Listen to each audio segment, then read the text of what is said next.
Hi, my TMZ team. We are back at another one again. We are about to go to church on this Sunday, this luxurious, beautiful, blessed Sunday. We are about to go to church. As you know, tomorrow's my birthday. So we're about to go get prayed up and make sure that the kids have God in their life and God in my life too. So we are about to go to church. Are you ready, Caden? Caden? Yeah. Okay, you ready, Mama? Okay, so we need to be prayed up. We need God in our life so we could become and still become a blessed family. And we can have blessings coming towards our way. So we will see you momentarily. I will see you later. And yeah, we're about to go to church and I'll bring you guys right along with us. So love you from my family to your family. Don't forget to hit that notification bell. Don't forget to like. And don't forget to share and comment down below. So see ya. Have a blessed day. Bye.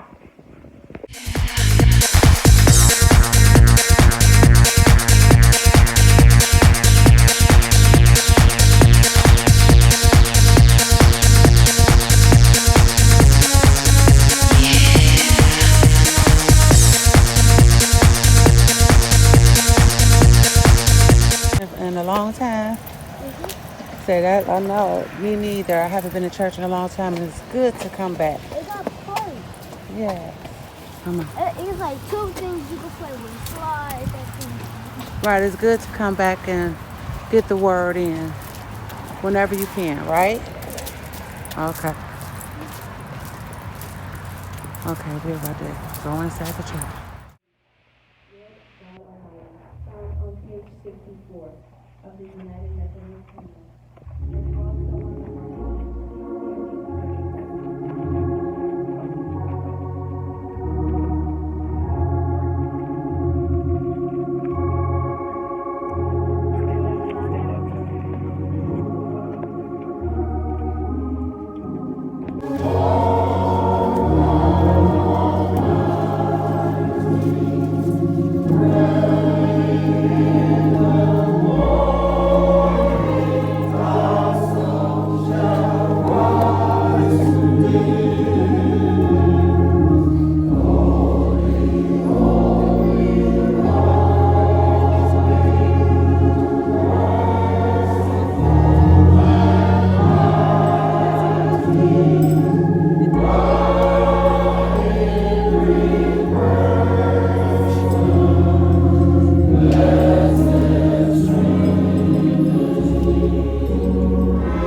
Please remain standing for the call to worship. We gather young, old, and in between, each made in God's image, full of promise. We gather trusting in Jesus' promise of new life. We gather, empowered by the Spirit, to seek justice so that all may live out the life for which they were created. Come, let us worship God on this Children and Youth Sunday, celebrating heritage. Please join me for the general intercession. The Lord of God is manifested, made flesh, as God's own child. As brothers and sisters of Jesus, let us bring before God our prayer for all children, saying, Lord, hear your children's prayer. For the Holy Church of God, that we follow ever more closely, Christ Jesus, who taught us that whoever would be first must be last of all, and servants of all. We pray to the Lord, Lord, hear your children's prayer. For all the people of the world, children and families who live on less than $1 a day. We pray to the Lord. Lord, hear your children's prayer. Please join me for the prayer for children and youth. Great God, guide the laughters of children. Bring them safely through injuries and illness, so that they may be the promises given. Do not let us be so preoccupied with our purpose that we fail to hear their voices or pay attention to their special vision of the truth. But keep us with them, ready to love, even as in Jesus Christ you have loved us, your grown-up, reward children. Amen. You may please be seated.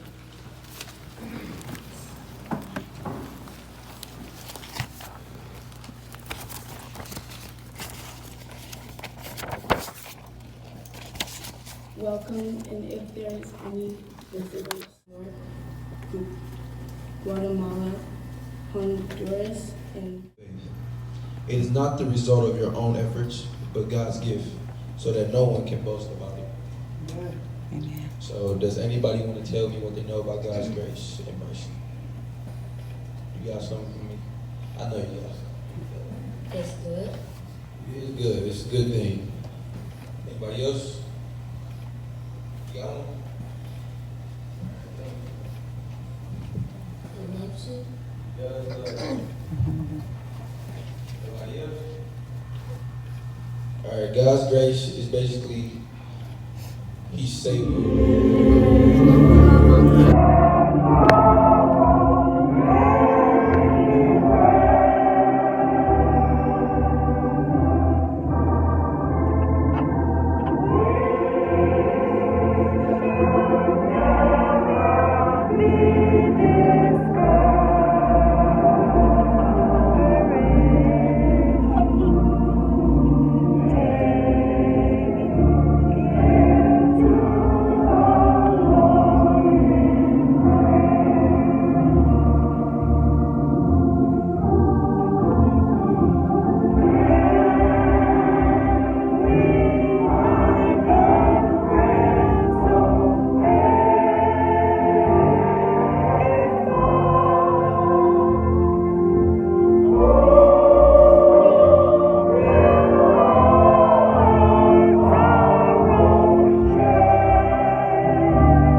What is God's grace?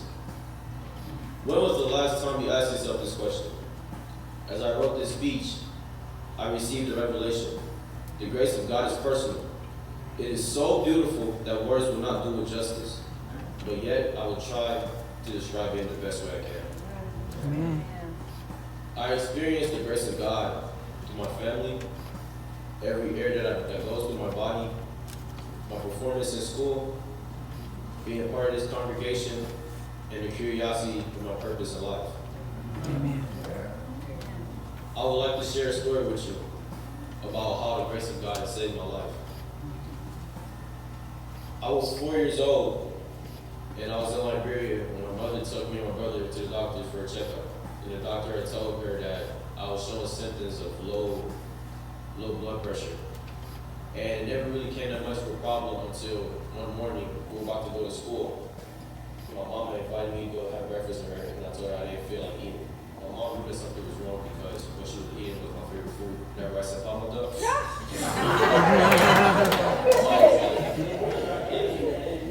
So I was like, I told her no, and my mom said we have to go to the doctor. So it was on the way to the doctor, I passed out in the car. And from there on, the doctor was like, there was going to be a possible chance that I wasn't going to be able to make it. But he told my mom that there had to be a blood donation to me. So my mom and dad, they tried, but like their blood was not compatible with mine. So that was also a problem. Luckily for me, my uncle, his blood was compatible with mine. So that's one situation that God has saved me from. The second situation happened when I was 8. I just came back from Liberia. I just came from Liberia to America. And for a few weeks we got settled in. And then from there, I was showing like I was having feverish symptoms very often. And it happened, it got to a point where I passed out playing with my cousin. And at the time, my mom didn't have any transportation to take us to the hospital immediately. So I was there for like a little bit of time. But luckily, one of our aunts was on her way to the house. So she took my mom and me to the hospital. When she was taking me to the hospital, I was passed out. But when I woke up, they tried to get me to walk. I instantly fell and flew up on the floor.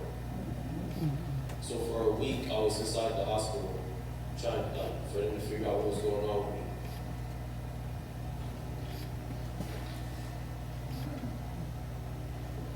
It turns out that I have malaria, which was a disease that you would get if you were bitten by mosquitoes a lot. And the mosquitoes passed on a parasite to your body that attacks your red blood cells and refuses it. So I was inside the hospital for a week for them to check up on me, see what was going on, and they found out what happened. But what turned out to be a minor issue had turned into something different. It turns out that the parasite was rapidly growing faster than it should be. And while that happened, I was showing even more symptoms of me getting closer to the death. So for another week, I had to sit in the hospital for them to find out a way to stop this. But for that week, for 4 days, I was inside the hospital room, and they were doing tests on me to figure out what was happening. And for that time, it was just me inside the room, with all the doctors trying to figure out what was happening. After those 4 days was over, they said that they found a way for them to stop it. I thank God for that. Amen.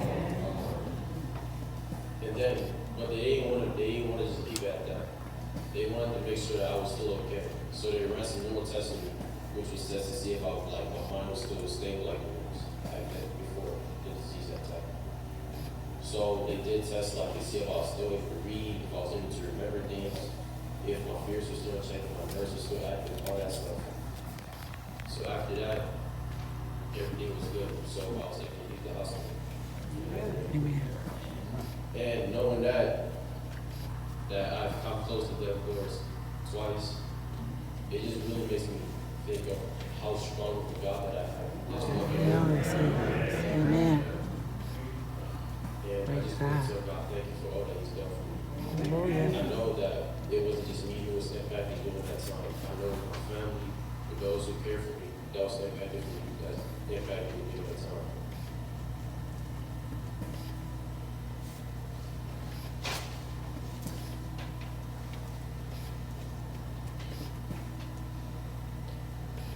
For it is by grace that we have been saved. Through faith, this is not from ourselves. It is the gift of God. It is the gift of God, not by works, so that no one can boast about it. Thank you for allowing me to share my story with you about how God's completely saved my life. Amen. Amen.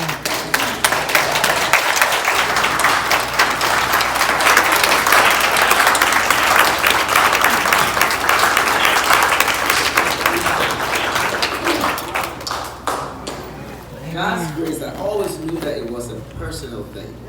Yes. Charles has given us several experiences that he